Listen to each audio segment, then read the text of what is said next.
జగన్మోహన్ రెడ్డి ప్రస్తుతం ఖాళీగా ఉంటూ బెంగళూరు, అమరావతి మధ్య తరచూ టూర్లు వేస్తున్నారు. ఎక్కువ కాలం బెంగళూరు ప్యాలెస్ లో గడుపుతూ ఏపీలో ఏదైనా నిరసన చేయాల్సి వచ్చినప్పుడు లేదా ఎవరైనా పరామర్శించాల్సి వచ్చినప్పుడు మాత్రమే అమరావతికి వస్తున్నారు. ఈ పరిస్థితుల్లో పవర్ లేని జగన్ కు తన భవిష్యత్తుపైనే అధికమైన బెంగ నెలకొంది. ఇప్పటికీ తనపై ఉన్న అక్రమాస్తుల కేసులు కాకుండా ఇంకెన్ని కేసులు తనపై కూటమి ప్రభుత్వం పెడుతుందో అని వణికిపోతున్నారు. ఏ వైపు నుంచి ఏ కేసు తనను వెతుక్కుంటూ వచ్చి తాను ఏ క్షణాన జైలు పాలవుతానో అని కంగారు పడిపోతున్నారు. అందుకే ఎక్కువ రోజులు బెంగళూరులో జగన్ ఉంటున్నట్లుగా చెబుతున్నారు.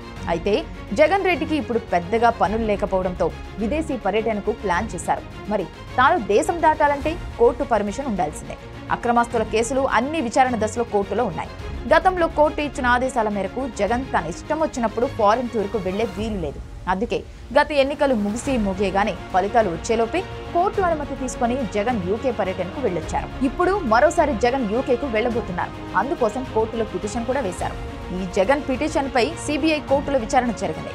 ఆయన విదేశీ పర్యటనకు అనుమతి ఇవ్వొద్దని కోర్టును సిబిఐ కోరింది. జగన్ పిటిషన్ పై వాదనలు బుధవారం ముగిశాయి.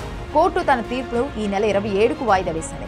యూకేలో చదువుకుంటున్న తన కుమార్తె దగ్గరికి సెప్టెంబర్ మొదటి వారంలో తాను వెళ్లాలనుకుంటున్నానని, అందుకు అనుమతించాలని పిటిషన్లో జగన్ కోరారు. ఈ పిటిషన్ను పరిశీలించిన సిబిఐ కోర్టు ప్రధాన న్యాయమూర్తి డాక్టర్ టి రఘురాం సిబిఐ వివరణ కోరుతూ విచారణను బుధవారానికి వాయిదా వేశారు. దీంతో సిబిఐ నేడు వాదనలు వినిపిస్తూ జగన్ బ్రిటన్ పర్యటనకు అనుమతి ఇవ్వొద్దని కోర్టుకు తెలిపింది. దీంతో కోర్టు నిర్ణయం ఎలా ఉంటుందా అనే ఆసక్తి అందరిలోనూ నెలకొంది. ఎన్నికలు ముగిశాక యూకే వెళ్లిన సమయంలో జగన్ సీఎం హోదాలో ఉన్నారు. కానీ ఇప్పుడు ఒక ఎమ్మెల్యే మాత్రమే.